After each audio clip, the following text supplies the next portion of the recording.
그러니까 결국 문제는 자기한테 있는데 시장 탓을 한다. 내가 조사를 제대로 안 한 탓을 해야 되는데 어떤 탓을 하냐면 경매로 받으면 무조건 손해를 봐. 이런 식으로 경매를 또 싸잡아가지고 욕을 합니다. 안녕하십니까. 안녕하세요. 오늘 주제는 많은 초보자들이 경매를 포기하는 이유입니다.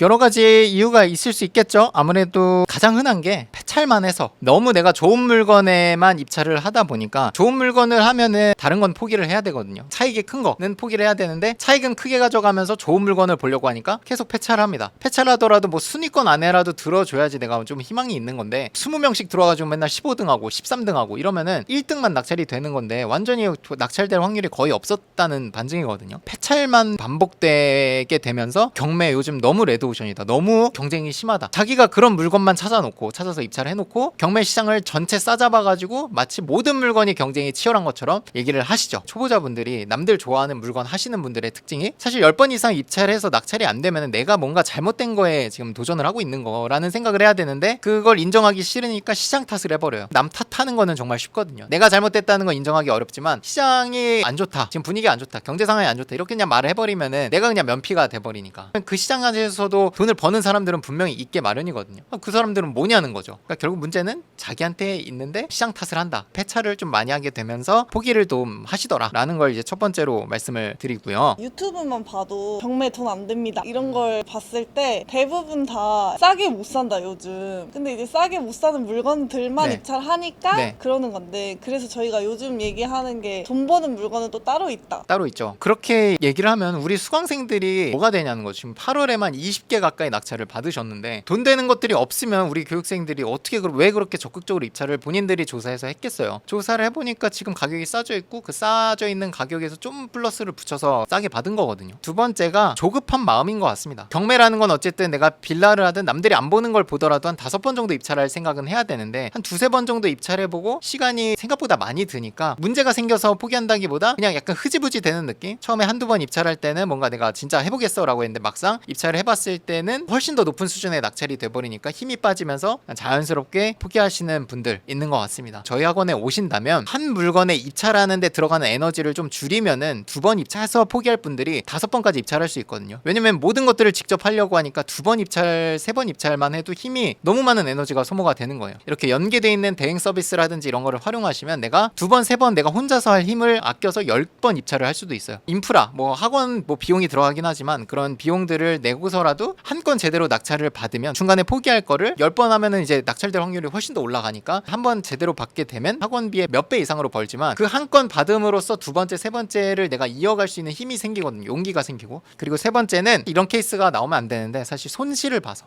우리 교육생 얘기는 아니지만 낙찰을 받았는데 비용 계산을 제대로 안 했든지 내가 시세 조사를 잘못했든지 요 세 가지 케이스 중 하나의 경우가 돼서 내가 막상 다 정리하고 났더니 남는 돈이 없는 거예요. 오히려 손실이 되거나 내가 조사를 제대로 안 한 탓을 해야 되는데 어떤 탓을 하냐면 경매로 받으면 무조건 손해를 봐. 이런 식으로 경매를 또 싸잡아가지고 욕을 합니다. 잘못해서 뭔가 손실을 봤다. 이런 경우도 될 수 있겠죠. 실제로 저희 교육생 중에서도 타 학원에서 공동 투자를 잘못해서 묶여계신 분이 있거든요. 우리 학원에 와서 단기 매도로 어쨌든 차곡차곡 성과들을 만든 다음에 그거를 회수를 해가고 있는 분이 계세요. 만회를 하고 있는 거죠. 다른 학원에서 시세 조사하는 법, 특히 빌라 시세 조사하는 법을 잘못 배우셔가지고 실제로 잔금 미납하신 분도 계십니다. 뭐 엘리베이터 없는 5층 빌라인데 3층, 2층 가격에 조사해가지고 낙찰을 받았다가 잔금 미납을 하시는 분이 계세요. 받고 나서 갔더니 다른 가격을 또 얘기하시는 경우 2-3군데 정도만 조사를 해보고 낙찰을 받아서 그렇거든요. 10군데 이상 했으면 문제가 안 돼요. 그런 분도 학원에 최근에 와서 낙찰 받으신 다음에 한 건의 낙찰 사례로 수강료 그리고 그 당시에 잔금 미납했던 돈까지 단기 매도 차익으로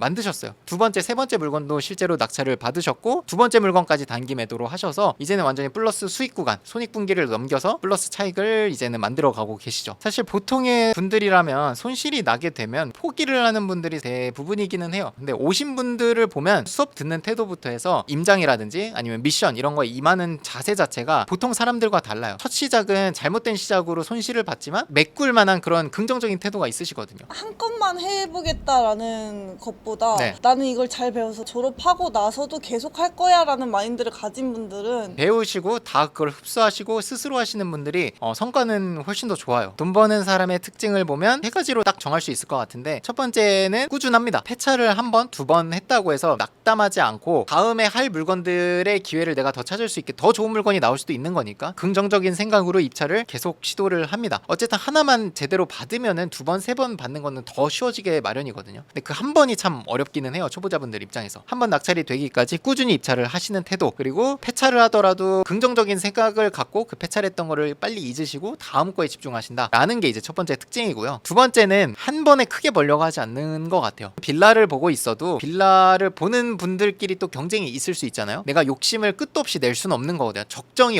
욕심도 내야지 내가 기회를 창출할 수 있는 건데, 한 번에 크게 벌려고 하시는 분들은 계속 폐찰만 반복하다 또 지쳐서 포기를 하게 돼요. 한 번에 크게 벌려고는 하지 않지만 교육을 하면서 나름대로의 기준을 말씀드리거든요. 제가 생각하는 어떤 수익률, 들어간 돈 대비해서 버는 돈, 그 기준으로 해서 더 벌려고 하지 않는다. 제가 말씀드린 기준에서 어느 정도 맞춰 가려고 합니다. 수익률이라는 거는 기본적인 전제가 대출도 보수적으로 계산을 하고 매매하는 가격도 보수적으로 얘기를 하거든요. 실제로 매도하고 나서 수익률을 계산해보면 훨씬 더 큰 경우가 많아요. 40%로 계산을 하지만 실제 계산을 해보면 60%, 70% 가는 경우도 있거든요. 왜냐면 저는 대출 80% 기준으로 계산을 하는데 대출 90% 나오는 분도 있고, 2억 6천에 매도될 거라고 계산을 했는데 2억 8천에 파시는 분도 실제로 있어요. 이게 두 개가 또 합쳐지면 수익률이 2배 이상 되거든요. 크게 벌려고 하지 않아도, 하나 잘 받으면 욕심을 부리지 않아도 욕심이 날 만큼의 수익률이 만들어지게 됩니다. 세 번째도 되게 중요한 말이고, 제가 방송에서도 여러 번 얘기했던 건데, 시장과 좀 반대로 움직입니다. 그러니까 아파트가 좋을 때 아파트를 입찰하는 게 아니라 빌라를 입찰하고요. 빌라에 또 사람들이 몰린다? 라고 하면 뭔가 오피스텔을 한다던가, 아파트 분위기가 안 좋을 때 아파트를 한다든지 역행하는 움직임을 보여요. 사람들이 몰리는 것, 상품 자체가 좋을 수도 있지만 그 지역이 지금 뜨고 있는 지역일 수도 있고 지하철 호재가 있을 수도 있고, 그러면 입찰자가 10명 들어갈 게 20명 30명 되는 거거든요. 욕심을 이것도 너무 많이 낸 거기도 해요. 거기에 가서 내가 낙찰 받을 수 있을 거라는 어떤 욕심인 거죠. 시장 분위기랑 좀 반대로 움직이시는 분들이 또 성과도 빨리 내면서도 성과 자체도 되게 좋습니다. 돈 버는 사람의 특징, 이 세 가지를 만약에 다 갖추고 있다라고 하면 나는 경매를 하기에 되게 적합한 사람이다라고 판단을 하셔도 될 것 같습니다. 난 되게 꾸준하고 한 번에 크게 벌지 않아도 되면서 시장 분위기와 반대로 움직일 수 있는 용기가 있다. 용기라는 건 이제 혼자 갑자기 생기는 건 아니고요. 충분히 또 학습의 시간이 필요하겠죠. 그 용기를 또 가르치는 사람 입장에서 저 같은 사람이 이제 또 줘야 되는 것이고. 지금 같은 시장에서 가져야 할 마인드가 있다면, 지금 시장이라고 하면 서울에 있는 아파트 중심으로 올라가고 있는 시장인데, 저는 사실 떨어질 때보다 올라가고 있을 때가 제일 위험하다고 생각을 해요. 많이 올라갔을 때 샀던 사람들이 지금 다 물려있는 분들이 다 그런 분들이거든요. 오히려 떨어졌을 때 산 사람들은 지금 안전해요. 올랐으니까. 올라가는 시점이 되면 나도 사야 될 것 같고, 월급 200만원 300만원 모아가지고 따라가는 게 의미가 없어 보이거든요. 왜냐면 자산 가격은 그거보다 몇 배 빠른 속도로 올라가게 되니까. 근데 저는 이런 시장일수록 진짜 조심해야 되고 보수적으로 해야 된다고 생각을 해요. 가격이 올라가 있었기 때문에 거품이 빠지면서 내 자산 가치가 내가 샀던 가격보다 내려가게 되면 난 손실 구간이거든요. 이런 때일수록 남들이 안 하는 거에, 가격에 거품이 안 껴있는 거에 좀 더 집중을 해야 되지 않나. 지금 올라가고 있는 아파트보다는 국가에서 적극적으로 사들이고 있는 빌라를 사는 거라고 생각을 합니다. 빌라를 찾으시는 분들이 빌라 매물이 없어가지고 난리가 날 것 같거든요. 매매로 나오는 물건들이 진짜 귀해질 것 같아요. 가격이 올라갈 수밖에 없거든요. 단기 매도보다는 2년을 보유하실 수 있는 분은 2년 뒤에는 무조건 저는 올라 있을 거라고 생각을 합니다. 빌라 경매의 장점 중에 네. 하나가, 아파트 같은 경우에는 떨어지면 너무 무섭게 떨어지잖아요. 그렇죠. 빌라는 떨어져도 1, 2천만 원 떨어지는 거라서. 그리고 지금 서울을 중심으로 빌라도 지금 심지어 조금씩 올라가고 있거든요. 근데 그 올라간 폭이 아직은 굉장히 아파트에 비해서 훨씬 적기 때문에 훨씬 더 안전하다고 보는 거예요. 상승장 때 경매로 샀는데도 1억 손실 구간이고 이러신 분들도 그쵸. 굉장히 많더라고요. 언제를 보면 되냐면 2020년 말부터 2021년 말까지의 낙찰된 아파트들, 그 당시에 싸게 받았다고 좋아했을 텐데 갖고 있다면 지금 다 손실 구간이요. 경매로 샀다고 무조건 이득이 아니라는 겁니다. 저희 수강생들은 어떻게 투자하고 있는지 간단히 소개해 주시고 마무리하면 좋을 것 같습니다. 좋습니다. 리치스쿨 카페 낙찰 받았어요를 오시면 되는데 8월 한 달 동안에만 지금 한 페이지를 채우거든요. 한 페이지를 넘어가요. 제가 알기로 21건인가 낙찰을 받았어요. 한 달 동안에만. 업무일 기준으로 거의 매일 낙찰을 받은 거고요. 10기 이전만 해도 20, 30대 분들이 대부분이었는데 지금은 40, 50대, 그리고 주부분들, 무직이신 분들, 학생분들도 정말 많이 있거든요. 왜 그렇게 되냐면 1억 이상의 투자금을 요하는 게 아니라 3천만 원 정도의 투자금만 있으면 바로 실행할 수 있게 만들어 드려요. 소액으로 하니까 자영업자분들, 주부분들도 목돈으로 이제 투자를 굴려가실 수 있게 되는 거죠. 그리고 거기에 또 중요한 요소는 대출이 나와야 되죠. 3천만 원으로 살 수 있는 부동산은 없잖아요. 대출을 껴야지 뭐 2억짜리를 살 수 있는 건데, 현재 대출이 뭐 막힌다